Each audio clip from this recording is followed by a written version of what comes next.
ಕದನ ವಿರಾಮವಾದರೂ ಕೂಡ ಹೊರಗೆ ಕಾಲಿಡುವುದಕ್ಕೆ ಜನ ಹಿಂದೇಟು ಹಾಕ್ತಾ ಇದ್ದಾರೆ. ಉರಿ, ಬಾರಾಮುಲ್ಲಾ ಜಿಲ್ಲೆಗಳಲ್ಲಿ ಮನೆಗಳಲ್ಲೇ ಜನ ಇದ್ದಾರೆ. ಹೊರಗೆ ಬರೋದಕ್ಕೆ ಇನ್ನೂ ಕೂಡ ಭಯ ಇದೆ. ನಿನ್ನೆ ರಾತ್ರಿ ಮತ್ತೆ ಕದನ ವಿರಾಮ ಉಲ್ಲಂಘನೆ ಆಗಿತ್ತು. ಪಾಕಿಸ್ತಾನ ಮತ್ತೆ ದಾಳಿ ಮಾಡಿತ್ತು. ಜಮ್ಮು ಕಾಶ್ಮೀರದ ಕೆಲವು ಕಡೆಗಳಲ್ಲಿ ಶೆಲ್, ಡ್ರೋನ್ ದಾಳಿ ಕೂಡ ಆಗಿತ್ತು.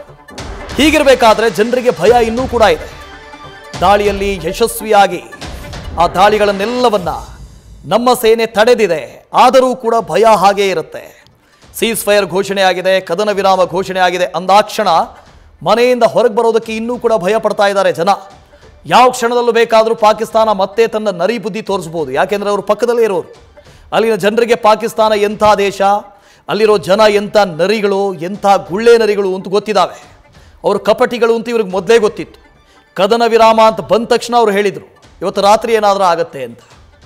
ಯಾಕೆಂದರೆ ಇದು ಮೊದಲಲ್ಲ, ಪದೇ ಪದೇ ಹೀಗೆ ಆಗ್ತಾ ಇದೆ. ಈ ಹಿಂದೆಯೂ ಕೂಡ ಅನೇಕ ಬಾರಿ ಕದನ ವಿರಾಮವನ್ನು, ಸೀಸ್ ಫೈರನ್ನು ಪಾಕಿಸ್ತಾನ ಉಲ್ಲಂಘನೆ ಮಾಡ್ತಾನೇ ಇದೆ. ಹೇಳೋದೊಂದು ಮಾಡೋದೊಂದು, ಬೆನ್ನಿಗೆ ಚೂರಿ ಹಾಕೋದು ಅಂತಾರಲ್ಲ, ಅಂಥ ದೇಶ ಅದು. ಹಾಗಾಗಿ ಅದರ ಬಗ್ಗೆ ಜಾಸ್ತಿ ಅಲ್ಲಿನ ಜನರಿಗೆ ನಂಬಿಕೆ ಆಗಲಿ, ಗೌರವವಾಗಲಿ ಎಂಥದ್ದೂ ಇಲ್ಲ, ಮಣ್ಣಂಗಟ್ಟಿನೂ ಇಲ್ಲ. ಹಾಗಾಗಿ ಜನ ಈಗಲೂ ಭಯ ಪಡ್ತಾ ಇದ್ದಾರೆ. ಆ ಪಾಕಿಸ್ತಾನ ಏನು ಮಾಡೋದಕ್ಕೂ ಕೂಡ ಹೇಸೋದಿಲ್ಲ, ಅಂಥ ದೇಶ ಅದು. ನ್ಯೂಸ್ ಫಸ್ಟ್, ನಿರ್ಭೀತಿಯಿಂದ ನಿಮ್ಮ ಪರವಾಗಿ.